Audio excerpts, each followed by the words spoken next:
TLO, what's poppin'? We are on Twitch. We're not live, but you can leave a like, comment, subscribe, turn on your post notification bells. Let's continue to grow the family from Chicago to the UK and all around the world, man. Look behind me, man. There's a little warning screen. Just in case, man. Twitch.com is where you can catch a live stream. Usernames at the bottom of the screen. And we also got Patreon, Monday through Sunday. Premier League highlights, UK TV shows, UK movies, man. This is soft white underbelly. I swear they be having some of the top-notchest stuff on here. And I'm going to start reacting to it because they just be dropped. They drop consecutively every day and they always got stuff. And I'm pretty sure the UK doesn't watch this that much. I mean, yeah, they do probably, but not like we finna watch it. Talk to me. This is One Rough Childhood. Copyright disclaimer. Under Section 107 of the Copyright Act 1976, allowance is made for fair use for purposes such as criticism, comment, news reporting, teaching, scholarship, and research. Fair use is a use permitted by copyright statute that might otherwise be infringing. Non-profit, educational or personal use tips the balance in favor of fair use. No copyright infringement intended. All rights belong to their respective owners. My bad. One Rough Childhood. Bryson. So Bryson, where'd you grow up? Where are you from? I'm born and raised on the island of Maui in Hawaii. Oh, wow. Yes, sir. What was it like growing up there? You know, I didn't realize how different it was from what we call the mainland until I moved out here. But I mean, very tight knit, you know? Very tight knit. Yeah, they don't like I wonder if he got any people from the UK on this platform. outsiders there, do they? They don't like outsiders, and honestly, they don't even like each other. You know? What was your childhood like? My childhood had a lot of ups and downs. You know, I'd be lying if I said that it was the most worst childhood ever. I'm not gonna lie. People from America, they don't think there's a trench. They don't think there's nothing bad in Hawaii. Maui, right? That's Hawaiian. My depiction of Hawaii is gotta be flawed because this man is from Hawaii, or Maui.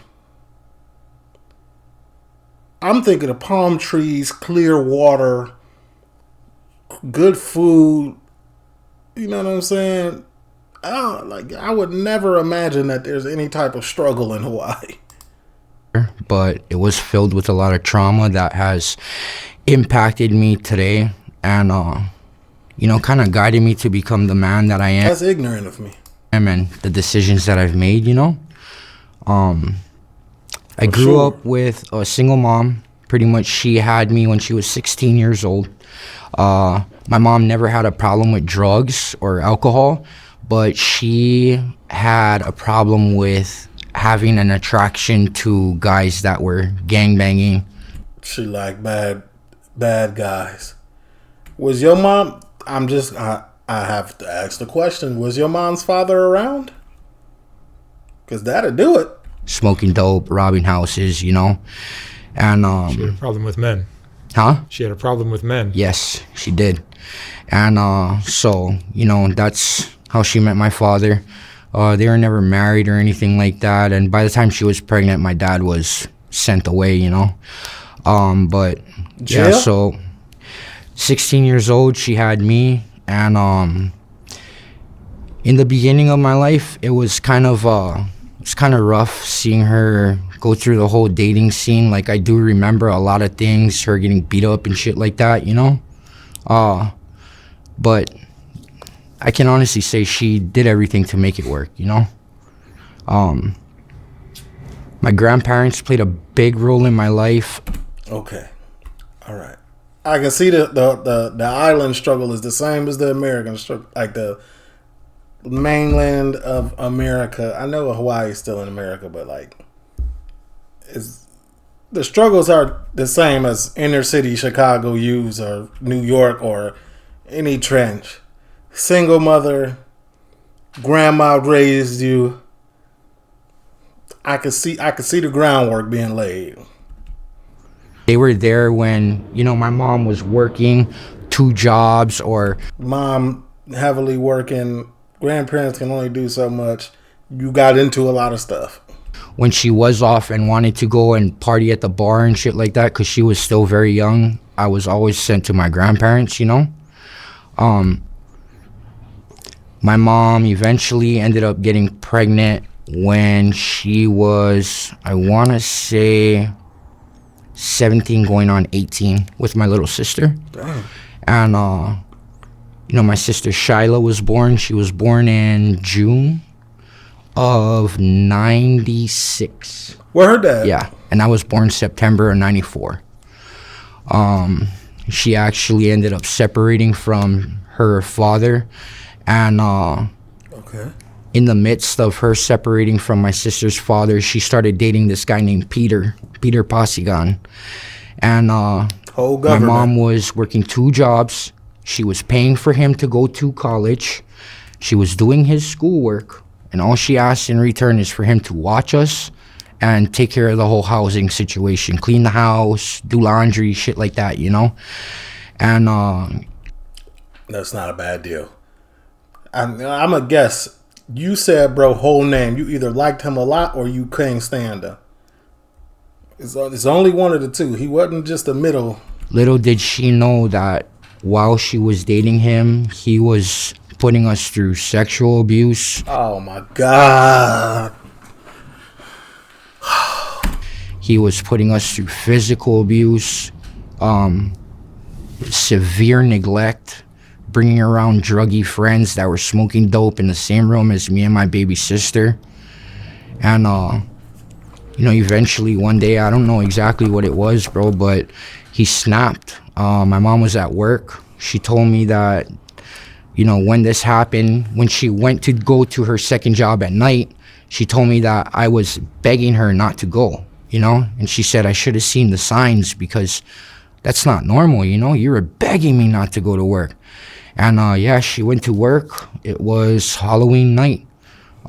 She was working at It's important, man. Pay attention to the signs till children get to you, man.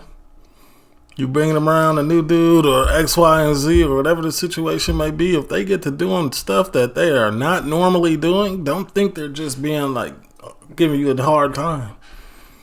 You got to really read between the lines with children. Jack in a Box, and I don't know what it was. He must have got she was working at Jack in a Box, and I don't know what it was. He must have got a bad batch or something like that, but he fucking snapped, dude. Couldn't get my sister to stop crying, so he picked her up by her feet and repeatedly smashed her head into the wall What? until she was not making any noise, movements, anything. What?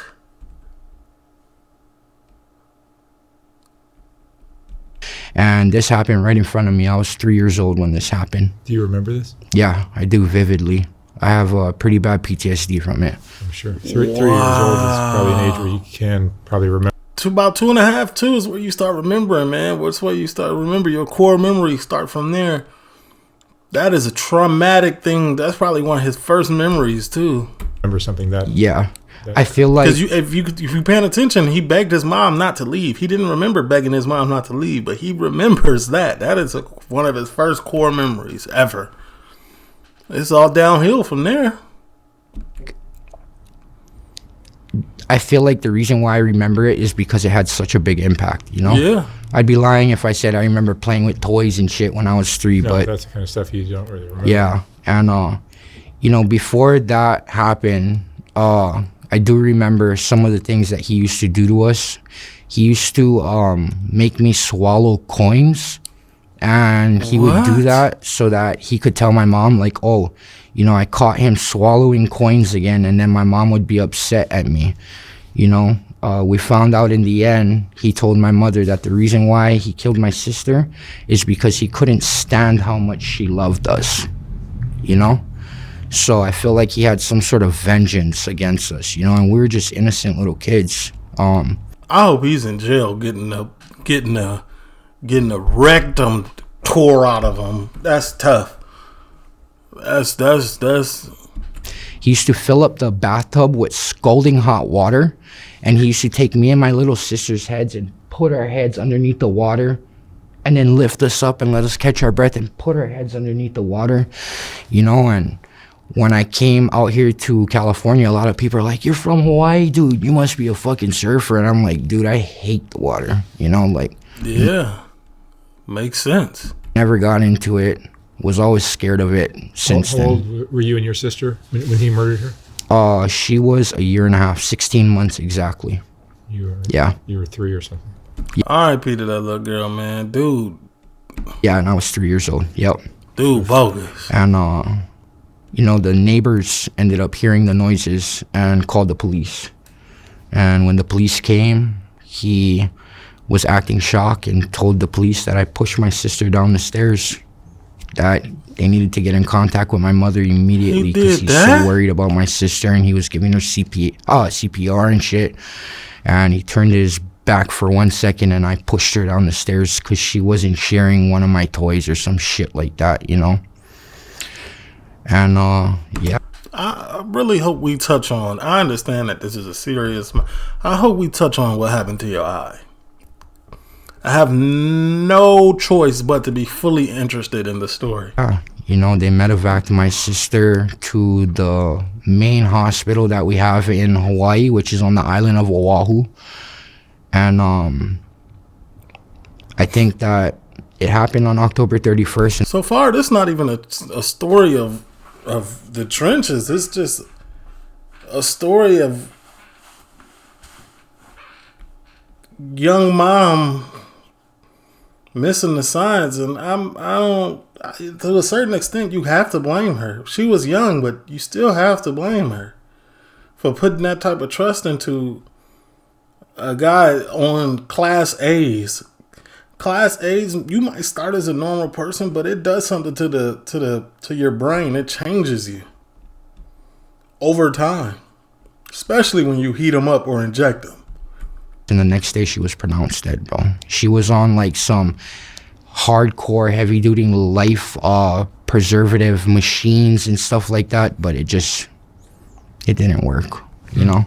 By the time police got there, she had a fucking big ass hole in her head that was just mush, you know? Yeah, and we knew that didn't come from falling down those stairs. It's very surprising that she wasn't dead on arrival. It's horrible. Yeah, we 7 minutes in. It was messed up, man. It was really messed up.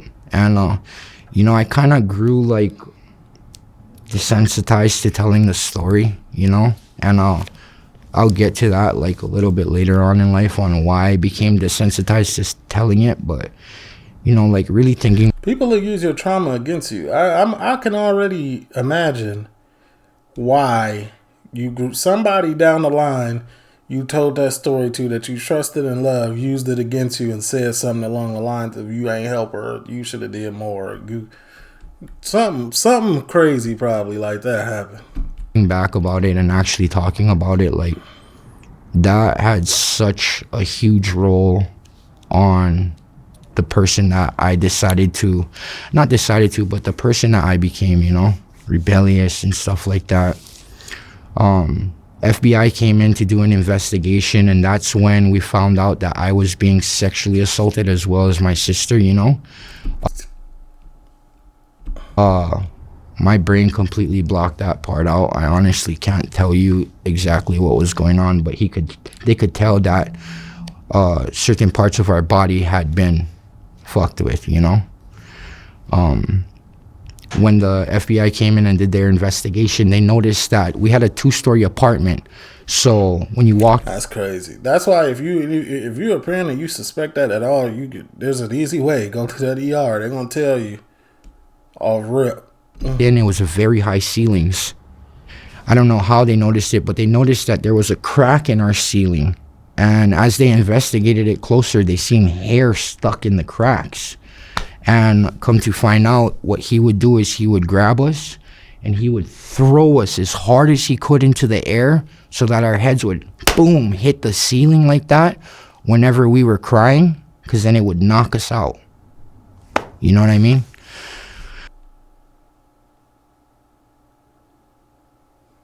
What the fuck? Nah, this has got to be the craziest thing I ever heard. This is gotta be the craziest thing of child, you know what I'm saying, I've ever heard. He got convicted of murdering your sister. Yeah, so he got convicted of I forget exactly what the charge is, but this is the worst part. I mean, he got convicted of pretty much murdering my sister, exactly that. S.A.R.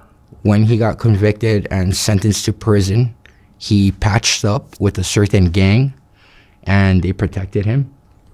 When he went into prison, they didn't see his paperwork?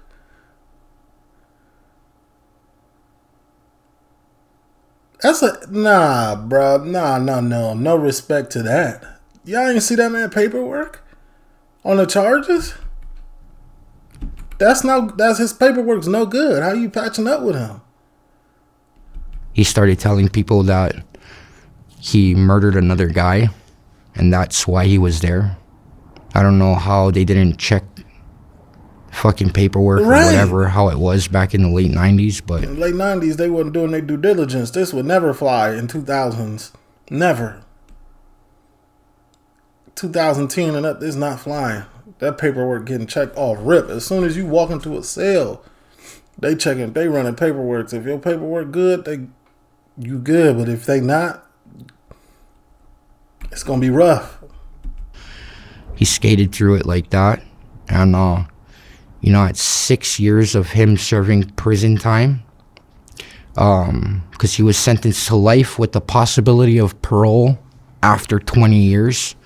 After 6 years of prison time, he was viewed as like a star inmate, I guess you could say. Like an inmate that abided by the rules, didn't cause any problems and stuff. And they pushed for early release on good behavior.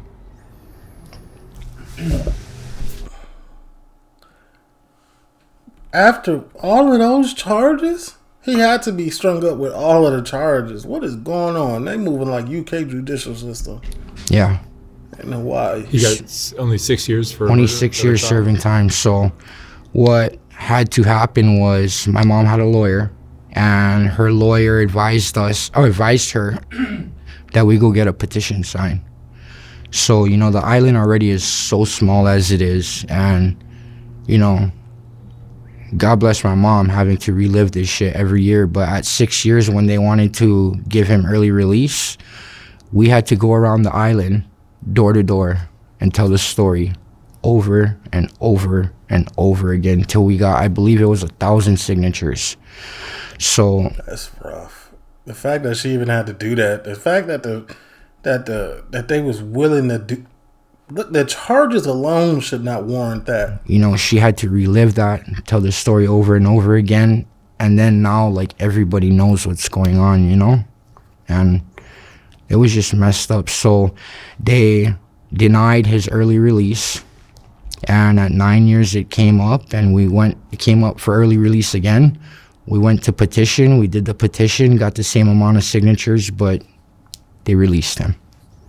So 9 years of prison time for murdering an infant. And all the other stuff. Yeah. Yeah. Which he had probably got time that ran congruent to the sentence, so he was probably done with that all the other charges. Maybe not. It is, and it's very unfortunate that the system works like that out there in Hawaii, And that's why same system as the UK. It sounds you can talk about it so easily because you've told the story 1,000 times. Yeah. Twice. Yep. Oh, okay. And it's just really unfortunate. So he. My bad. So that's why he's able to tell the story so easily. See, I have no faith in humanity, so it's just like I be thinking the worst. Which is this still pretty terrible. To abide by one rule. He was 86 from the state of Hawaii, not allowed back. He was to do his parole with his sister in Alaska, and he was never allowed to come back to the island. And just last year, my mom called me, and she's like, "What are you doing?" I'm like, "Nothing." She's like, "I need you to sit down." She's fucking crying, frantic. I'm like, what's going on? She's all like, Peter just got arrested on Oahu, and they called me because they gotta notify me when he gets arrested on island. She's like, I don't know why the fuck he's back here in Hawaii, but he's not supposed to be. And that parole violation right there was supposed to be it. You fucked up on that, you're gone forever. They released him. What? Who run Hawaii judicial system? Us, America? Somebody need to step in. Yeah. For this one specifically. So, yeah, it's unfortunate. So he's a free man now? Free man, you know? And that is, God bless America. God bless America, you know? It's terrible. That's one of the situations at which I wish Hawaii prison system had the same politics as California's prison system. Yeah. Oh, yeah. But he wouldn't have been out. He wouldn't have been out, and he wouldn't have been cool in jail. Trust me. In Cali, they not going. You know? Because if he would have walked into California with that charge, he wouldn't have been able to serve those 9 years. If he would have walked into any prison on the mainland, that's what you call it. I'm talking Texas, Florida, Alaska, Arkansas, anywhere, he wouldn't have made it. He wouldn't have been able to stand. He wouldn't have made it. That's all. He wouldn't have made it. He'd be dead. Yeah, he would have fucking killed him. You know. So, anyways, Definitely in Cali though. Texas, he ain't Florida. They're not going. Anywhere in the Midwest, they're not going. Anywhere in the South, they're not having that. I mean, you want me to move past that? Keep going, telling you what's going on? Or? Yeah, what's going on? What happened to your eye? So Good question. With that, I was walking at, so we got one big mall on our island, and I was walking in the mall with my girlfriend, just a normal day, broad daylight, you know, spending time with my first girlfriend that I've ever had. I believe this is freshman year, freshman year. Of high school? And I'm walking with her, holding her hand, and out of nowhere, I realize that I'm on the ground. My face is fucking hurting. I can't see out of my eye. My girlfriend's fucking screaming and crying. I see that there's blood all over the place. And come to find out, somebody from the rival gang of where my father is from wanted to get his hands on my father and couldn't. And ended up seeing me at the mall and fucking stabbed me in my face from behind. I believe he was 34 years old at the time. Grown man.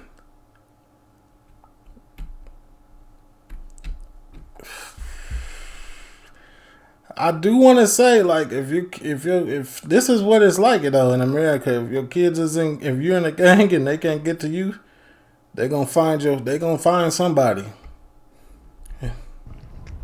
Yeah. So I got rushed to the hospital. They fucking did their best to like bandage up everything to stop the bleeding because I was bleeding profusely. And I got medevac to Queen Kapiolani, that's on Oahu, the main hospital. And they had to take out my eye. They had to cauterize some arteries that got, punctured and shit like that. And that's why you can't put a fake eye in there. I mean, long story short, that guy ended up getting arrested that same very day. He wasn't able to run. And my father ended up crossing paths with him in prison and killing him. Dad. Dad. Brother got, whoever did that to you, he got exactly what he was looking for. You can't get his dad. He in prison anyway, so Dad. I ain't got no problems with the outcome. It's unfortunate that you lost your eye because of some gang stuff that your dad was involved in, but I ain't gonna lie, bro handled it on the back end as silver lining. He handled it on the back end of it all. You know? It was just a really fucked up situation on me getting, like, how do I put it? Getting caught in crossfire. Yeah. You were like 14? I was 14 years old. I was a fucking kid. Freshman. And I wasn't even into like gangbanging and shit at that time. Turned you to a savage, didn't it? I was still just like a normal kid, you know. At that age, like I was racing motocross, almost came professional when I was around like 17. Got sponsored by Troy Lee Designs himself personally. Came out to Maui, flew my family all around to race and shit. So I was a good kid, you know. Until you lost your eye. Nah, even after. I lost my eye, and that made it very hard, man. Made it very hard because I started getting fucking bullied in school. You couldn't do motocross. I couldn't do motocross. I lost my depth perception. I could barely. I had to relearn how to walk. I had to relearn like everything. It was so A lot of us take for granted depth perception, being able to see how far away something is. Like that's I feel like that's top tier in what we take for granted as humans. Like that's one of them. That, our thumbs, all type of stuff we be taking advantage. We don't. You know what I'm saying? That we don't. fucking hard, man. It was really hard. I know what I'm trying to say. My mom was devastated. She was devastated and she was pissed too at the same time, you know. They've had a rough life. And she felt like it was her fault because, you know, I chose. didn't. Not only did I not deserve that, but she felt like because that's who my dad was, she felt kind of guilty, you know, because like she should have protected me from that type of situation. But there's nothing that she could have done, you know. Yeah, nah, there's nothing. It was already, what was done was already done. You can. The only thing she ever could have done was chose better, but you know, then you wouldn't be here as her child, and I'm sure she don't want that. But we didn't know that there was some sort of bullshit going on with him and people wanted to kill him. Like, I never kept in contact with my father while he was locked up, you know? So, yeah, I mean, my dad ended up getting paroled out. I mean, not paroled, my bad. My dad ended up maxing out when I turned 19. So right before I turned 19, my dad ended up maxing out. By the age of 19, I'm in rehab for the first time. I entered rehab at 18 years old. I was homeless on the island. I had a problem with smoking crystal meth. And I'm pretty sure he's reformed or working on himself, but I'm not gonna hold you. Brother looked like a Grand Theft Auto character, and off rip. I was thinking this the whole time. It looked like his habit was crystal meth. You could, if you ever was, okay, y'all might not understand what I'm saying when I say this, but you can tell specifically what drug a user is into off rip. yeah, If you know, you know. was heading down a really bad path really fast. I was smoking oxys. That's when the oxy 30s, you know, that whole epidemic hit and the painkillers was coming out. This is in Was smoking oxys? 2012. What I tell you though, whenever you start to heat stuff up or inject it or both, And different. I got put on probation for my first charge, which was assault of a family household member. I got into a fight with somebody from my family at home, and I couldn't stop smoking dope. So I had to go to rehab because my probation officer was going to violate me.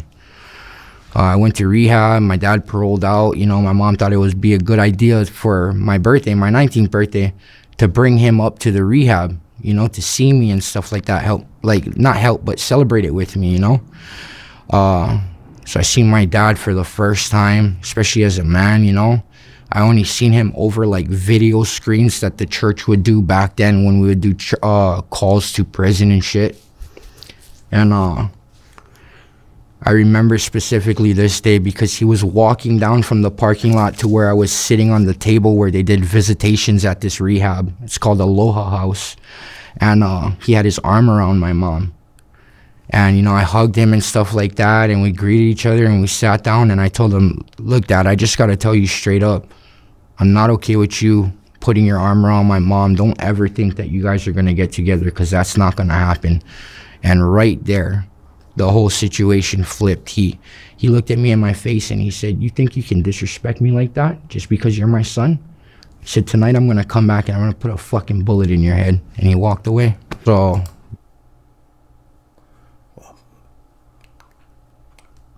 L-Dad. He went from a W-Dad to an L-Dad. That's tough. The beginning of my relationship with my father was not good at all, you know? That's his first time really having an interaction as a father, too. He was just really looking at you as another man. He ain't really grasped the concept that you came from his sack. You know what I'm saying? Like, he ain't, that connection wasn't really there yet. So he looking at you as a grown man saying that to him, like, what, bro? Yeah. And not he a good gangster, so. At all. Is it cool if I hit this? Absolutely. Cool. Yeah.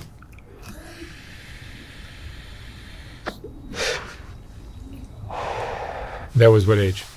That was... 19? That was 18 turning 19. Oh, okay. And you are how old now? Huh? How old are you now? I'm 18. Oh, right now I'm 30. I just turned 30 in September last year. You came to California when? I came to California when I was 20, turning 21. And I've been kind of stuck out here ever since. I came out here to try and get away from the island, get away. I'm not gonna lie. With the vices that you had, California wasn't the right place to go. You should have went to like Idaho, like maybe Texas. Texas is like similar, but it's not as heavy. Like it's I don't know, but like Cali wasn't the one. From the relationships that I had out there, because they were very toxic, and the drug use, you know. You should have went to Maine. While coming out here and doing that, I ended up Tennessee.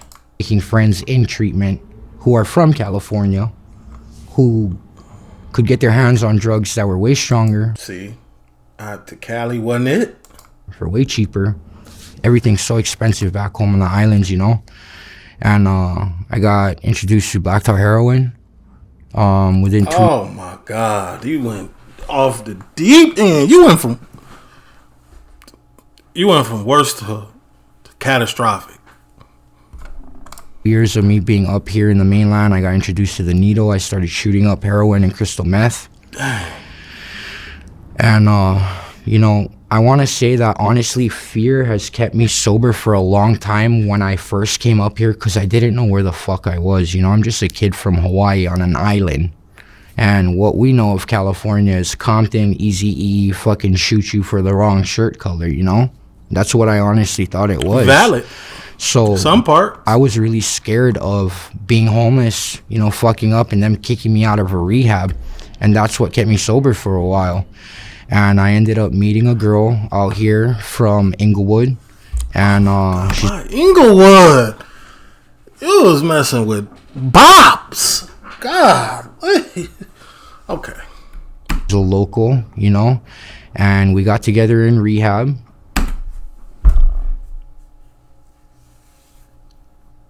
I'm not looking for no love in rehab, because if things go south, they can spin you, and they know exactly how to spin you back into your vice.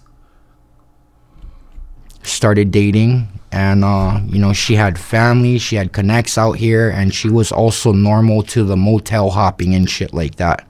So I got used to being homeless out here, and to be honest, that's the reason why I'm so desensitized to telling my sister's story, because I've been in rehab so much times that, you know, when I meet a new therapist and they ask you about your trauma and shit like that, I have to tell it over and over again, you know? And yeah, my addiction's just been a progressive fucking hell, man. Yeah. It's been a progressive hell. I've had some success, I'm not gonna lie, you know? I did personal training Oceanside, I was making good money, put together some good amount of sober time, but I don't know what it is, man. I feel like something's missing that keeps taking me back out, you know? And you're still using today? Dang. I'm still using today. I have a very bad addiction to fentanyl. God damn it. So, brother, you gonna need it quickly. How long has the fentanyl addiction been? It's my number one drug of choice. I also have a very bad addiction to crack cocaine. It's because every time you hit fent, it's like a brand new feeling. I smoke meth when it's around. I don't buy it because, everybody's smoking it. So, But the uppers are something that a lot of fentanyl addicts will use just to kind of keep them awake? I do uppers specifically so I can do more fentanyl. Right. When fentanyl first really hit the scene and was big in 2019, they had stuff that was coming out here in California that you take one hit and you fucking die, Yeah. And that's when I got addicted to it. It's either my tolerance or the strength is nowhere the same as it was before. But yeah, that's primarily why I do uppers. And honestly too, I got really bad into smoking crack and shit like that because when I was homeless out here, I was scared to go to sleep at night, Had a couple of bad situations where I fell asleep. I was homeless under Venice and Sepulveda, that bridge right there. I was homeless under there for a while. That was my first spot being homeless in LA because most of my time in California has been in Orange County. Orange County. And being Definitely not the place to be if you got any type of habits. homeless out there, I learned the hard way that you cannot fucking fall asleep around people that are in the streets in Los Angeles, anywhere. That's where I started getting addicted to my uppers. Yeah.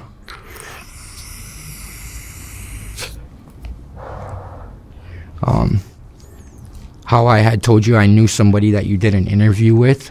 The reason why I know that person is because they're very active in helping drug addicts get sober and stuff like that. Pretty. Yeah. And the reason why I brought him up is because I just crossed paths with him. I crossed paths with him a long time ago. I just recently crossed paths with him this holidays, and I got to meet him, his kids, his old lady, and man, like, I don't know what it is about that man. We don't have very long conversations, but everything he says has a very big impact. Like, you can tell if he knows you're serious about changing your life. It's not the length of the convo. It's the impact of it. You could have a 1 minute convo with somebody and it could change your life forever. He'll do everything he can to help you do it. Yeah, I've seen Pretty do some amazing things. He's really solid. Yeah, he's an awesome man. And that's why I was saying hopefully tonight I'll be able to see him because, I'm trying to get into rehab today. Good for you. Yeah. Yeah, that's a W, man. Good for you, brother. So I've been making calls and stuff. I was with that guy Ponytail who connected me with you, and he was letting me use his phone. I'm gonna go back over there and finish the phone calls and stuff like that. But I already made the initial contact. By the grace of God, it happening. I'll be able to be back in that little sobriety family that they got going on. And you got us around. I know it's hard, but like the people you around too it's the environment and the people you're around. You can have, when you're addicted to something, you can have a lot of willpower, but as soon as you get around it, the addiction is going to be too strong. Try again. Good for you. Can't give up, man. Can't, never. And you're still young. Yeah. I will say that being a chronic relapser, I've lost hope and faith over time. But I feel like the most frustrating part is the fact that I give in to my cravings when I know that I can get past it because I've done it before. And I know that there's so much more on the other side that I can do, that I want to do. I want to work with kids and shit. And I just give in every time I want to get high. I'm like, fuck it. I have a hard time dealing with emotions as a man, And that's just how I've coped with everything. It's all right, man. You ain't had your father in your life. You had a lot of trauma.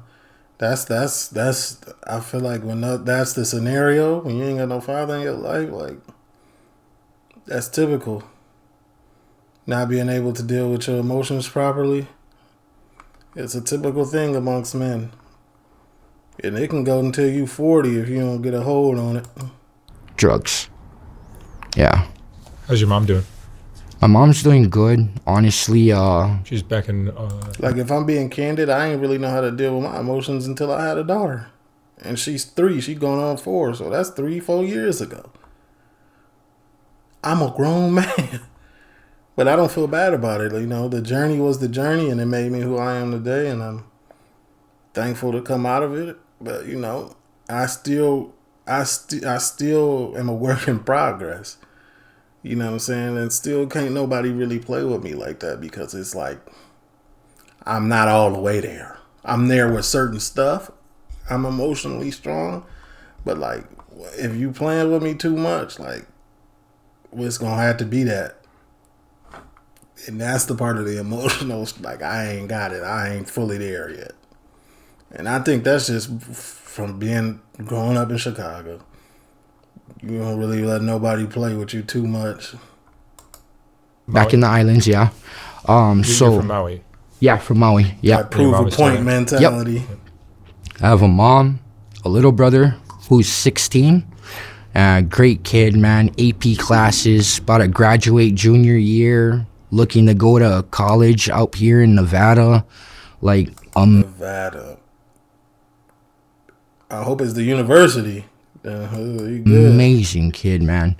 And I have my grandmother left in my family. The drugs are bad in Maui? Drugs are horrible out there.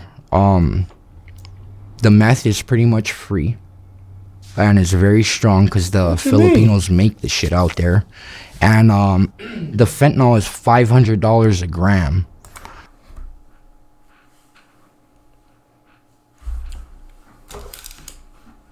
Where's my pen and paper? What? I knew that it was a lucrative end of the drug trade, but I didn't know it was like that. Cause you hear some rappers rapping about it, and I know I got some homies, but I ain't know drug free is the way to be. I don't condone that type of behavior, but that is crazy. So if you get addicted to fentanyl, which I have like a gram and a half a day habit. You spending a G a day? You get addicted to fentanyl out there. I mean, Wow. It takes 2 weeks max. And you're already at the point of fucking stealing from people, robbing stores, you know, because nobody can really keep up with a fucking $500 a day habit. No, not unless you rich. That is insane. As a drug addict with no job, you know? So, yeah. But mom's all right. She's always been holding it together. She works 2 full-time jobs. In the morning, she works for the Hyatt. And at night, she works for the Four Seasons. And, yeah, the house that she owns it completely to herself. I had a stepdad in my life, and he was in my life for about 23 years, and my mom ended up getting a divorce to him, my brother's dad. And in the divorce, she didn't want half of everything. She said, "Leave me the house, and I'll pay for the mortgage my own." So, you know, she's fucking working herself to death, and she has MS, but Multiple sclerosis. she's killing it, man. Oh. Or however you say it. Yeah. Bryson, what would you say is the most important lesson you've learned in your life?